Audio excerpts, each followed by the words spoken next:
नमस्कार दोस्तों, आज मैं आपको सुनाऊंगी कथा सम्राट मुंशी प्रेमचंद द्वारा लिखी हुई कहानी कातिल। जाड़ों की रात थी। 10 बजे ही सड़कें बंद हो गई थीं और गलियों में सन्नाटा था। बूढ़ी बेवा माँ ने अपने नौजवान बेटे धर्मवीर के सामने थाली परोसते हुए कहा, तुम इतनी रात तक कहाँ रहते हो बेटा? रखे रखे खाना ठंडा हो जाता है। चारों तरफ सोता पड़ गया। आग भी तो इतनी नहीं रहती कि इतनी रात तक बैठी तापती रहूं। धर्मवीर हष्ट पुष्ट सुंदर नवयुवक था। थाली खींचता हुआ बोला, अभी तो 10 भी नहीं बजे अम्मा। यहाँ के मुर्दादिल आदमी सरे शाम ही सो जाए तो कोई क्या करे। यूरोप में लोग 12-1 बजे तक सैर सपाटी किया करते हैं। जिंदगी के मजे उठाना कोई उनसे सीख ले। 1 बजे से पहले तो कोई सोता ही नहीं। माँ ने पूछा, तो 8-10 बजे सोकर उठते भी होंगे? धर्मवीर ने पहलू बचाकर कहा, नहीं, वह 6 बजे ही उठ बैठते हैं। हम लोग बहुत सोने के आदी हैं। 10 से 6 बजे तक 8 घंटे होते हैं। 24 में 8 घंटे आदमी सोए तो काम क्या करेगा? यह बिल्कुल गलत है। आदमी को 8 घंटे सोना चाहिए। इंसान जितना कम सोए उतना ही अच्छा। हमारी सभा ने अपने नियमों में दाखिल कर लिया है कि मेंबरों को 3 घंटे से ज्यादा नहीं सोना चाहिए। माँ इस सभा का जिक्र सुनते सुनते तंग आ गई थी। यह न खाओ वह न खाओ, यह न पहनो वह न पहनो, न ब्याह करो न शादी करो, न नौकरी करो न चाकरी करो। यह सभा क्या लोगों को सन्यासी बनाकर छोड़ेगी? इतना त्याग तो सन्यासी ही कर सकता है। त्यागी सन्यासी भी तो नहीं मिलते। उनमें भी ज्यादातर इंद्रियों के गुलाम नाम के त्यागी हैं। आज सोने की भी कैद लगा दी। अभी 3 महीने का घूमना खत्म हुआ। जाने कहाँ कहाँ मारे मारे फिरते हैं। अब 12 बजे खाइए, या कौन जाने रात को खाना ही उड़ा दें। आपत्ति के स्वर में बोली, तभी तो यह सूरत निकल आई है कि चाहो तो एक एक हड्डी गिन लो। आखिर सभा वाले कोई काम भी करते हैं या सिर्फ आदमियों पर कैदे ही लगाया करते हैं? धर्मवीर बोला, जो काम तुम करती हो वही हम करते हैं। तुम्हारा उद्देश्य राष्ट्र की सेवा करना है, हमारा उद्देश्य भी राष्ट्र की सेवा करना है। बूढ़ी विधवा आजादी की लड़ाई में दिलो जान से शरीक थीं। 10 साल पहले उसके पति ने एक राजद्रोहात्मक भाषण देने के अपराध में सजा पाई थी। जेल में उसका स्वास्थ्य बिगड़ गया और जेल ही में उसका स्वर्गवास हो गया। तब से यह विधवा बड़ी सच्चाई और लगन से राष्ट्र की सेवा में लगी हुई थी। शुरू में उसका नौजवान बेटा भी स्वयं सेवकों में शामिल हो गया था, मगर इधर 5 महीनों में वह इस नई सभा में शरीक हो गया और उसको जोशीले कार्यकर्ताओं में समझा जाता था। माँ ने संदेह के स्वर में पूछा, तो तुम्हारी सभा का कोई दफ्तर है? हाँ है। उसमें कितने मेंबर हैं? अभी तो सिर्फ 50 मेंबर हैं। वह 25 आदमी जो कुछ कर सकते हैं वह तुम्हारे 25,000 भी नहीं कर सकते। देखो अम्मा, किसी से कहना मत, वरना सबसे पहले मेरी जान पर आफत आएगी। मुझे उम्मीद नहीं कि पिकेटिंग और जुलूसों से हमें आज़ादी हासिल हो सके। यह तो अपनी कमजोरी और बेबसी का साफ ऐलान है। झंडियां निकालकर और गीत गाकर कौमें नहीं आजाद हुआ करती। यहाँ के लोग अपनी अक्ल से काम नहीं लेते। एक एक आदमी ने कहा, यूं स्वराज मिल जाएगा। बस आंखें बंद करके उसके पीछे हो लिए। वह आदमी गुमराह है और दूसरों को भी गुमराह कर रहा है। यह लोग दिल में इस ख्याल से खुश हो लें कि हम आज़ादी के करीब आते जाते हैं, मगर मुझे तो काम करने का यह ढंग बिल्कुल खेल सा मालूम होता है। लड़कों के रोने धोने और मचलने पर खिलौने और मिठाइयाँ मिला करती हैं, वही इन लोगों को मिल जाएगा। असल चीज तो तभी मिलेगी जब हम उसकी कीमत देने को तैयार होंगे। माँ ने कहा, उसकी कीमत क्या हम नहीं दे रहे हैं? हमारे लाखों आदमी जेल नहीं गए, हमने डंडे नहीं खाए, हमने अपनी जायदादें जब्त नहीं कराई। धर्मवीर, इससे अंग्रेजों को क्या क्या नुकसान हुआ? वे हिंदुस्तान उसी वक्त छोड़ेंगे जब उन्हें यकीन हो जाएगा कि अब वे एक पल भी नहीं रह सकते। अगर आज हिंदुस्तान के 1000 अंग्रेज कत्ल कर दिए जाएं तो आज ही स्वराज्य मिल जाए। रूस इसी तरह आजाद हुआ, आयरलैंड भी इसी तरह आजाद हुआ, हिंदुस्तान भी इसी तरह आजाद होगा, और कोई तरीका नहीं। हमें उनका खात्मा कर देना है। एक गोरे अफसर के कत्ल कर देने से हुकूमत पर जितना डर छा जाता है उतना 1000 जुलूसों से मुमकिन नहीं। माँ सर से पांव तक कांप उठी।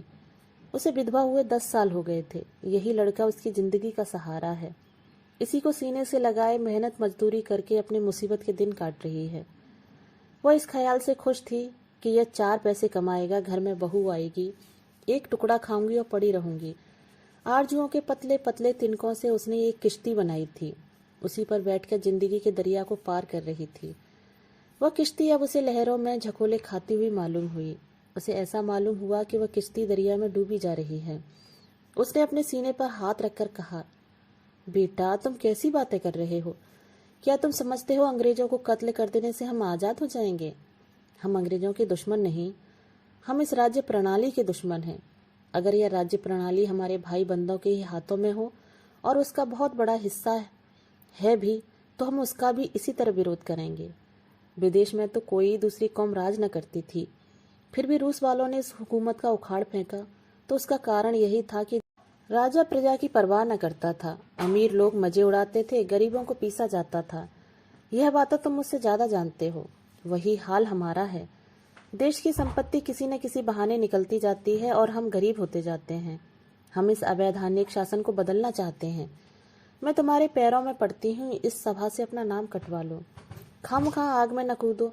मैं अपनी आंखों से यह दृश्य नहीं देखना चाहती कि तुम अदालत में खून के जुर्म में लाए जाओ। धर्मवीर पर इस विनती का कोई असर न हुआ। बोला, इसका कोई डर नहीं, हमने इसके बारे में काफी एहतियात कर ली है। गिरफ्तार होना तो बेवकूफ़ी है। हम लोग ऐसी हिमाकत से काम करना चाहते हैं कि कोई गिरफ्तार न हो। माँ के चेहरे पर अब डर की जगह शर्मिंदगी की झलक नजर आई। बोली, यह तो उससे भी बुरा है। बेगुनाह सजा पाएं और कातिल चैन से बैठे रहें। यह शर्मनाक हरकत है। मैं इसे कमीनापन समझती हूँ। किसी को छिपकर कत्ल करना दगाबाजी है, मगर अपने बदले बेगुनाह भाइयों को फंसा देना देशद्रोह है। इन बेगुनाहों का खून भी कातिल की गर्दन पर होगा। धर्मवीर ने अपनी माँ की परेशानी का मजा लेते हुए कहा, अम्मा तुम इन बातों को नहीं समझती। तुम अपने धरने दिए जाओ, जुलूस निकाले जाओ। हम जो कुछ करते हैं हमें करने दो। गुनाह और सवाब, पाप और पुण्य, धर्म और धर्म, ये निरर्थक शब्द हैं। जिस काम का तुम सापेक्ष समझती हो उसे मैं पुण्य समझता हूँ। तो मैं कैसे समझाऊं कि यह सापेक्ष शब्द है? तुमने भगवत गीता को पढ़ी है। कृष्ण भगवान ने साफ कहा है, मारने वाला मैं हूँ, जिलाने वाला मैं हूँ। आदमी न किसी को मार सकता है न जिला सकता है। फिर कहाँ रहा तुम्हारा पाप? मुझे इस बात की क्यों शर्म हो कि मेरे बदले कोई दूसरा मुजरिम करार दिया गया। यह व्यक्तिगत लड़ाई नहीं, इंग्लैंड की सामूहिक शक्ति से युद्ध है। मैं मरूं या मेरे बदले कोई दूसरा मरे, इसमें कोई अंतर नहीं। जो आदमी राष्ट्र की सेवा ज्यादा कर सकता है उसे जीवित रहने का ज्यादा अधिकार है। माँ आश्चर्य से लड़के का मुंह देखने लगी। उससे बहस करना बेकार था। अपनी दलीलों से वह उसे कायल न कर सकती थी। धर्मवीर खाना खाकर उठ गया, मगर वह ऐसे ही बैठी रही जैसे लकवा मार गया हो। उसने सोचा, कहीं ऐसा तो नहीं कि वह किसी का कत्ल कर आया हो या कत्ल करने जा रहा हो। इस विचार से उसके शरीर की कपकपी सी आ गई। आम लोगों की तरह हत्या और खून के प्रति घृणा उसके शरीर के कणकण में भरी हुई थी। उसका अपना बेटा खून करे, इससे ज्यादा लज्जा, अपमान, घृणा की बात उसके लिए और क्या हो सकती थी। वह राष्ट्र सेवा की उस कसौटी पर जान देती थी जो त्याग, सदाचार, सच्चाई और साफ दिली का वरदान है। उसकी आंखों में राष्ट्र का सेवक वह था जो नीच से नीच प्राणी का दिल भी न दुखाए, बल्कि जरूरत पड़ने पर खुशी से अपने को बलिदान कर दे। अहिंसा उसकी नैतिक भावनाओं का सबसे प्रधान अंग थी। अगर धर्मवीर किसी गरीब की हिमायत में गोली का निशाना बन जाता तो वह रोती जरूर, मगर गर्दन उठाकर। उसे गहरा शोक होता। शायद इस शोक में उसकी जान भी चली जाती, मगर इस शोक में गर्व मिला हुआ होता।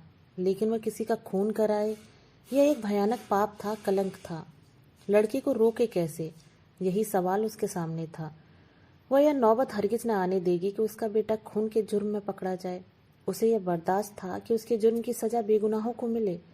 उसे ताज्जुब हो रहा था, लड़के में यह पागलपन आया क्यों कर। वह खाना खाने बैठी, मगर कौर गले से नीचे नहीं जा सका। कोई जालिम हाथ धर्मवीर को उनकी गोद से छीन लेता है। वह उस हाथ को हटा देना चाहती थी। अपने जिगर के टुकड़े को वह एक क्षण के लिए भी अलग न करेगी। छाया की तरह उसके पीछे पीछे रहेगी। किसकी मजाल है जो उस लड़के को उसकी गोद से छीने। धर्मवीर बाहर के कमरे में सोया करता था। उसे ऐसा लगा कि कहीं वह न चला गया हो। फौरन उसके कमरे में आई। धर्मवीर के सामने दीवार पर दिया जल रहा था। वह एक किताब खोले पढ़ता पढ़ता सो गया था। किताब उसके सीने पर पड़ी थी। माँ ने वहीं बैठकर अनाथ की तरह बड़ी सच्चाई और विनय के साथ परमात्मा से प्रार्थना की कि लड़के का हृदय परिवर्तन कर दे। उसके चेहरे पर अब भी वही भोलापन, वही मासूमियत थी जो 15-20 साल पहले नजर आती थी। कर्कशता या कठोरता का कोई चिन्ह न था। माँ की सिद्धांत परता एक क्षण के लिए ममता के आंचल में छिप गई। माँ ने हृदय से बेटी की हार्दिक भावनाओं को देखा।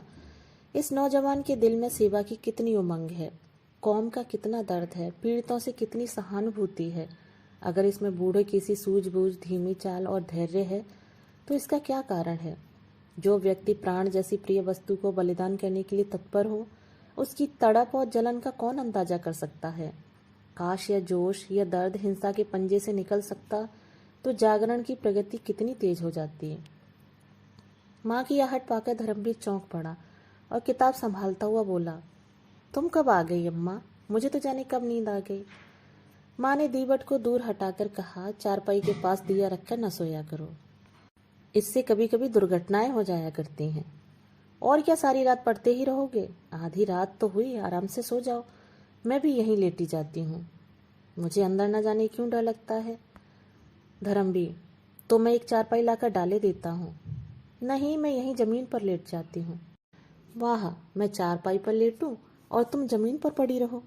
तुम चारपाई पर आ जाओ। चल, मैं चारपाई पर लेटूं और तू जमीन पर पड़ा रहे, यह तो नहीं हो सकता। मैं चारपाई ले आता हूँ, नहीं तो मैं भी अंदर ही लेटता हूँ। आज आप डरी क्यों? तुम्हारी बातों ने डरा दिया? तू मुझे भी क्यों अपनी सभा में नहीं शरीक कर लेता? धर्मवीर ने कोई जवाब नहीं दिया। बिस्तर और चारपाई उठाकर अंदर वाले कमरे में चला। माँ आगे आगे चिराग दिखाती हुई चली। कमरे में चारपाई डालकर उस पर लेटता हुआ बोला, अगर मेरी सभा में शरीक हो जाओ तो क्या पूछना।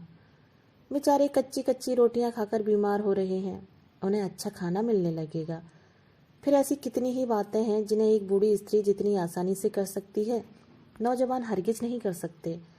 मसलन किसी मामले का सुराग लगाना, औरतों में हमारे विचारों का प्रचार करना। मगर तुम दिल लगी कर रही हो। माँ ने गंभीरता से कहा, नहीं बेटा, दिल लगी नहीं कर रही, दिल से कह रही हूँ। माँ का दिल कितना नाजुक होता है, इसका अंदाजा तुम नहीं कर सकते। तुम्हें इतने बड़े खतरे में अकेला छोड़कर मैं घर नहीं बैठ सकती। जब तक तुम मुझे कुछ नहीं बताते दूसरी बात थी, लेकिन अब यह बातें जान लेने के बाद मैं तुमसे अलग नहीं रह सकती। मैं हमेशा तुम्हारे बगल में रहूंगी, और अगर कोई ऐसा मौका आया तो मैं तुमसे पहले अपने को कुर्बान करूंगी। मरते वक्त तुम मेरे सामने होगे, मेरे लिए यही सबसे बड़ी खुशी होगी। यह मत समझो कि मैं नाजुक मौक़ों पर डर जाऊंगी, चीखूंगी, चिल्लाऊंगी। हरगिज नहीं। सख्त से सख्त खतरों के सामने भी तुम मेरी जबान से एक चीख न सुनोगे। अपने बच्चे की हिफाजत के लिए गाय भी शेरनी बन जाती है। धर्मवीर ने भक्ति से व्यावल होकर माँ के पैरों को चूम लिया। उसकी दृष्टि में वह कभी इतने आदर और स्नेह की योग्य न थी। दूसरे ही दिन परीक्षा का अवसर उपस्थित हुआ। यह 2 दिन बुढ़िया ने रिवॉल्वर चलाने के अभ्यास में खर्च किए। पटाखे की आवाज पर कानों पर हाथ रखने वाली अहिंसा और धर्म की देवी इतने साहस से रिवॉल्वर चलाती थी और इसका निशाना इतना अचूक होता था कि सभा के नौजवानों को भी हैरत होती थी। पुलिस के सबसे बड़े अफसर के नाम मौत का परवाना निकला और यह काम धर्मवीर के सुपुर्द हुआ।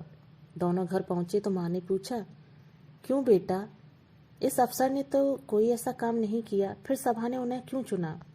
धर्मवीर माँ की सरलता पर मुस्कुरा कर बोला, तुम समझती हो हमारी कांस्टेबल और सब इंस्पेक्टर और सुपरिटेंडेंट जो कुछ करते हैं अपनी खुशी से करते हैं। वे लोग जितने अत्याचार करते हैं उनके लिए यही आदमी जिम्मेदार है। और फिर हमारे लिए तो इतना ही काफ़ी है कि वह उस मशीन का एक खास पुर्जा है जो हमारे राष्ट्र को चरम निर्दयता से बर्बाद कर रही है। लड़ाई में व्यक्तिगत बातों से कोई प्रयोजन नहीं, वहां तो विरोध पक्ष का सदस्य होना ही सबसे बड़ा अपराध है। माँ चुप हो गई। क्षण भर बाद डरते डरते बोली, बेटा, मैंने तुमसे कभी कुछ नहीं मांगा। अब एक सवाल करती हूँ, उसे पूरा करोगे? धर्मवीर ने कहा, यह पूछने की कोई जरूरत नहीं अम्मा। तुम जानती हो मैं तुम्हारे किसी हुक्म से इनकार नहीं कर सकता। माँ, हाँ बेटा, यह जानती हूँ। इसी वजह से मुझे इस सवाल को करने की हिम्मत हुई। तुम इस सभा से अलग हो जाओ। देखो, तुम्हारी बूढ़ी माँ हाथ जोड़कर तुमसे यह भीख मांग रही है। और वह हाथ जोड़कर भिखारिन की तरह बेटे के सामने खड़ी हो गई। धर्मवीर ने कहा मारकर कहा, यह तो तुमने बेढप सवाल किया अम्मा। तुम जानती हो इसका नतीजा क्या होगा? जिंदा लौट कर ना आऊँगा। अगर यहाँ से कहीं भाग जाऊँ तो भी जान नहीं बच सकती। सभा के सब मेंबर ही मेरे खून के प्यासे हो जाएंगे और मुझे उनकी गोलियों का निशाना बनना पड़ेगा। तुमने मुझे यह जीवन दिया है, इसे तुम्हारे चरणों में अर्पित कर सकता हूँ, लेकिन भारत माता ने तुम्हें और मुझे दोनों को ही जीवन दिया है और उसका हक सबसे बड़ा है। अगर कोई ऐसा मौका हाथ आ जाए कि मुझे भारत माता की सेवा के लिए तुम्हें कत्ल करना पड़े तो मैं इस अप्रिय कर्तव्य से भी मुंह न मोड़ सकूंगा। आंखों से आंसू जारी होंगे, लेकिन तलवार तुम्हारी गर्दन पर होगी। हमारे धर्म में राष्ट्र की तुलना में कोई दूसरी चीज नहीं ठहर सकती, इसलिए सभा को छोड़ने का तो सवाल ही नहीं है। हाँ, तुम्हें डर लगता हो तो मेरे साथ न जाओ। मैं कोई बहाना कर दूंगा और किसी दूसरे कामरेड को साथ ले लूंगा। अगर तुम्हारे दिल में कमजोरी हो तो फौरन बतला दो। माँ ने कलेजा मजबूत करके कहा। मैंने तुम्हारे ख्याल से कहा था भैया, वरना मुझे क्या डर। अंधेरी रात के पर्दे में इस काम को पूरा करने का फैसला किया गया था। कोप का पात्र रात को क्लब से जिस वक्त लौटे वही उसकी जिंदगी का चिराग बुझा दिया जाए। धर्मवीर ने दोपहरी को इस मौके का मुआयना कर लिया और उस खास जगह को चुन लिया जहां से निशाना मारेगा। साहब के बंगले के पास करील और करौंदों की एक छोटी सी झाड़ी थी, वही उसके छिपने की जगह होगी। झाड़ी के बाईं तरफ नीची जमीन थी, उसमें बेर और अमरूद के बाग थे। भाग निकलने का अच्छा मौका था। साहब के क्लब जाने का वक्त 7 और 8 के बीच था, लौटने का वक्त 11 बजे था। इन दोनों वक्तों की बात पक्की तरह मालूम कर ली गई थी। धर्मवीर ने तय किया कि 9 बजे चलकर उसी करौंदे वाली झाड़ी में छिपकर बैठ जाए। वहीं एक मोड़ भी था, मोड़ पर मोटर की चाल कुछ धीमी पड़ जाएगी, ठीक इसी वक्त उसे रिवॉल्वर का निशाना बना लिया जाए। ज्यों ज्यों दिन गुजरता जाता था, बूढ़ी माँ का दिल भय से सूखता जाता था, लेकिन धर्मवीर के दैनंदिन आचरण में तनिक भी अंतर न था। वह नियत समय पर उठा, नाश्ता किया, संध्या की और अन्य दिनों की तरह कुछ देर पढ़ता रहा। 2-4 मित्र आ गए, उनके साथ 2-3 बाजियां शतरंज की खेली, इत्मीनान से खाना खाया और अन्य दिनों से कुछ अधिक आराम किया कि जैसे उसे कोई चिंता ही नहीं है। माँ का दिल उचाट था, खाने पीने का तो जिक्र ही क्या, वह मन मारकर एक जगह बैठ भी नहीं सकती थी। पड़ोस की औरतें हमेशा की तरह आईं, वह किसी से कुछ न बोली, बदहवासी इधर उधर दौड़ती फिरती थी कि जैसे चुईया बिल्ली के डर से सुराग ढूंढती हो। कोई पहाड़ सा उसके सिर पर गिरता था, उसे कहीं मुक्ति नहीं, कहीं भाग जाए ऐसी जगह नहीं। वे घिसे पिटे दार्शनिक विचार जिनसे अब तक उसे सांत्वना मिलती थी, भाग्य, पुनर्जन्म, भगवान की मर्जी, वे सब इस भयानक विपत्ति के सामने व्यर्थ जान पड़ते थे। जिरह, बख्तर और लोहे की टोपी तीर तुपक से रक्षा कर सकते हैं, लेकिन पहाड़ तो उसे उन सब चीज़ों के साथ कुचल डालेगा। उसके दिलो दिमाग बेकार होते जाते थे। अगर कोई भाव शेष था तो वह भय था, मगर शाम होते होते उसके हृदय पर एक शांति सी छा गई। उसके अंदर एक ताकत पैदा हुई जिसे मजबूरी की ताकत कह सकते हैं। चिड़िया उस वक्त तक फड़फड़ाती रही जब तक उड़ निकलने की उम्मीद थी। उसके बाद वह बहेलिए के पंजे और कसाई के छुरे के लिए तैयार हो गई। भय की चरम सीमा साहस है। उसने धर्मवीर को पुकारा, बेटा कुछ आकर खा लो। धर्मवीर अंदर आया। आज दिन भर माँ बेटे में एक बात भी नहीं हुई थी। इस वक्त माँ ने धर्मवीर को देखा तो उसका चेहरा उतरा हुआ था। वो संयम जिससे आज उसने दिन भर अपने भीतर की बेचैनी को छिपा रखा था, जो अब तक उड़े उड़े से दिमाग की शक्ल में दिखाई दे रही थी, खतरे के पास आ जाने पर पिघल गया था। जैसे कोई बच्चा भालू को दूर से देखकर तो खुशी से तालियां बजाए, लेकिन उसके पास आने पर चीख उठे। दोनों ने एक दूसरे की तरफ देखा, दोनों रोने लगे। माँ का दिल खुशी से खिल उठा। उसने आंचल से धर्मवीर के आंसू पोंछते हुए कहा, चलो बेटा, यहाँ से कहीं भाग चलें। धर्मवीर चिंता मग्न खड़ा था। माँ ने फिर कहा, किसी से कुछ कहने की जरूरत नहीं, यहाँ से बाहर निकल जाएं, जिसमें किसी को खबर भी ना हो। राष्ट्र की सेवा करने के और भी बहुत से रास्ते हैं। धर्मवीर जैसे नींद से जागा, बोला, यह नहीं हो सकता अम्मा, कर्तव्य तो कर्तव्य है, उसे पूरा करना पड़ेगा, चाहे रोकर पूरा करो चाहे हंसकर। हाँ, इस ख्याल से डर लगता है कि नतीजा न जाने क्या हो। मुमकिन है निशाना चूक जाए और गिरफ्तार हो जाऊं या उसकी गोली का निशाना बनूं। लेकिन खैर, जो हो सो हो। मर भी जाएंगे तो नाम तो छोड़ जाएंगे। क्षण भर बाद उसने फिर कहा, इस समय तो कुछ खाने को जी नहीं चाहता माँ, अब तैयारी करनी चाहिए। तुम्हारा जी नहीं चाहता हो तो ना चलो, मैं अकेला चला जाऊंगा। माँ ने शिकायत के स्वर में कहा। मुझे अपनी जान इतनी प्यारी नहीं है बेटा, मेरी जान तो तुम हो। तुम्हें देखकर जीती थी, तुम्हें छोड़कर मेरी जिंदगी और मौत दोनों बराबर हैं, बल्कि मेरी मौत जिंदगी से अच्छी होगी। धर्मवीर ने कुछ जवाब न दिया। दोनों अपनी अपनी तैयारियों में लग गए। माँ की तैयारी ही क्या थी, एक बार ईश्वर का ध्यान किया, रिवॉल्वर लिया और चलने को तैयार हो गई। धर्मवीर को अपनी डायरी लिखनी थी। वह डायरी लिखने बैठा तो भावनाओं का एक सागर सा उमड़ पड़ा। यह प्रभाव, विचारों की यह स्वतः स्फूर्ति उसके लिए नई चीज थी, जैसे दिल में कहीं सोता खुल गया हो। इंसान लाफानी है, अमर है, यही उस विचार प्रवाह का विषय था। आरंभ एक दर्दनाक अलविदा से हुआ।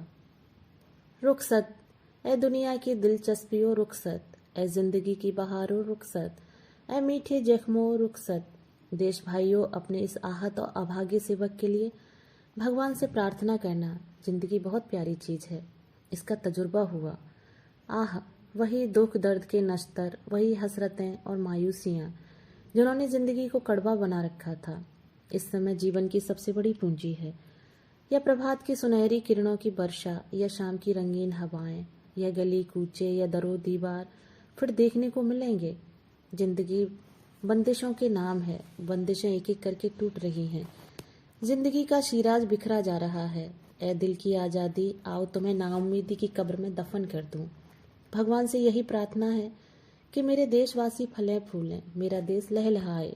कोई बात नहीं, हम क्या और हमारी हस्ती ही क्या, मगर गुलशन बुलबुलों से खाली न रहेगा। मेरी अपने भाइयों से इतनी ही विनती है कि जिस समय आप आज़ादी के गीत गाएं तो इस गरीब की भलाई के लिए दुआ करके उसे याद कर लें। डायरी बंद करके उसने एक लंबी सांस खींची और उठ खड़ा हुआ। कपड़े पहने और जेब में रिवॉल्वर रखा। बोला, अब तो वक्त हो गया अम्मा। माँ ने कुछ जवाब न दिया। घर संभालने की किसे परवाह थी। जो चीज जहाँ पड़ी थी वहीं पड़ी रही, यहाँ तक कि दिया भी न बुझाया गया।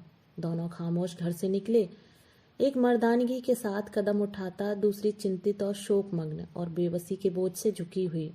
रास्ते में भी शब्दों का विनिमय न हुआ। दोनों भाग्यलिपि की तरह अटल, मौन और तत्पर थे। गद्यांश तेजस्वी, बलवान, पुनीत कर्म की प्रेरणा, पद्यांश दर्द, आवेश और विनती से कांपता हुआ। झाड़ी में पहुंचकर दोनों चुपचाप बैठ गए। कोई आध घंटे के बाद साहब की मोटर निकली। धर्मवीर ने गौर से देखा। मोटर की चाल धीमी थी। साहब और लेडी बैठे थे। निशाना अचूक था। धर्मवीर ने जेब से रिवॉल्वर निकाला। माँ ने उसका हाथ पकड़ लिया और मोटर आगे निकल आई। धर्मवीर ने कहा, यह तुमने क्या किया अम्मा? ऐसा सुनहरा मौका फिर हाथ ना आएगा। माँ ने कहा, मोटर में मेम भी थी, कहीं मेम को गोली लग जाती तो क्या बात थी? हमारे धर्म में नाग, नागिन और सपोले में कोई अंतर नहीं। माँ ने घृणा भरे स्वर में कहा, तो तुम्हारा धर्म जंगली जानवरों और वहशियों का है, जो लड़ाई के बुनियादी उसूलों की परवाह नहीं करता। स्त्री हर एक धर्म में निर्दोष समझी गई है, यहाँ तक कि वहसी भी उसका आदर करते हैं। वापसी के समय हरगिज न छोड़ूंगा। मेरे जीते जी तुम स्त्री पर हाथ नहीं उठा सकते। मैं इस मामले में तुम्हारी पाबंदियों का गुलाम नहीं हो सकता। माँ ने कुछ जवाब न दिया। इस नामर्दों जैसी बातों से उसकी ममता टुकड़े टुकड़े हो गई। मुश्किल से 20 मिनट बीते होंगे कि वही मोटर दूसरी तरफ से आती दिखाई पड़ी। धर्मवीर ने मोटर को गौर से देखा तो उछलकर बोला, लो अम्मा, अब की बार साहब अकेला है, तुम भी मेरे साथ निशाना लगाना। माँ ने लपक कर धर्मवीर का हाथ पकड़ लिया और पागलों की तरह जोर लगाकर उसका रिवॉल्वर छीनने लगी। धर्मवीर ने उसको एक धक्का देकर गिरा दिया और एक कदम रिवॉल्वर पर साधा। 1 सेकंड में माँ उठी। उसी वक्त गोली चली। मोटर आगे निकल गई, मगर माँ जमीन पर तड़प रही थी। धर्मवीर रिवॉल्वर फेंककर माँ के पास गया और घबराकर बोला, अम्मा क्या हुआ? फिर यकायक इस शोक भरी घटना की प्रतीति उसके अंदर चमक उठी। वह अपनी प्यारी माँ का कातिल है। उसके स्वभाव की सारी कठोरता और तेजी और गर्मी बुझ गई। आंसुओं की बढ़ती हुई थरथरी को अनुभव करता हुआ वह नीचे झुका और माँ के चेहरे की तरफ आंसुओं में लिपटी हुई शर्मिंदगी से देखकर बोला, यह क्या हो गया अम्मा? हाय, तुम कुछ बोलती क्यों नहीं? यह कैसे हो गया? अंधेरे में कुछ नजर भी तो नहीं आता। कहाँ गोली लगी? कुछ तो बताओ। आह, इस बदनसीब के हाथों तुम्हारी मौत लिखी थी। जिसको तुमने गोद में पाला उसी ने तुम्हारा खून किया। किसको बुलाऊं? कोई नजर भी तो नहीं आता। माँ ने डूबती हुई आवाज में कहा, मेरा जन्म सफल हो गया बेटा, तुम्हारे हाथों मेरी मिट्टी उठेगी। तुम्हारी गोद में मर रही हूँ, छाती में घाव लगा है। ज्यों तुमने गोली चलाई मैं तुम्हारे सामने खड़ी हो गई। अब नहीं बोला जाता, परमात्मा तुम्हें खुश रखे, मेरी यही दुआ है। मैं और क्या करती बेटा, माँ की आबरू तुम्हारे हाथ में है। मैं तो चली। क्षण भर बाद उस अंधेरे सन्नाटे में धर्मवीर अपनी प्यारी माँ के नीम जान शरीर को गोद में लिए घर चला तो उसके ठंडे तलुओं से अपनी आंसू भरी आंखें रगड़कर आत्मिक आह्लाद से भरी हुई दर्द की टीस अनुभव कर रहा था। दोस्तों, अभी आप सुन रहे थे मुंशी प्रेमचंद द्वारा लिखी हुई कहानी कातिल। दोस्तों, कहानी अगर आपको पसंद आई हो तो मेरे चैनल को लाइक, शेयर और सब्सक्राइब ज़रूर कीजिएगा और अपने विचार मुझे कमेंट बॉक्स में साझा कीजिएगा। धन्यवाद।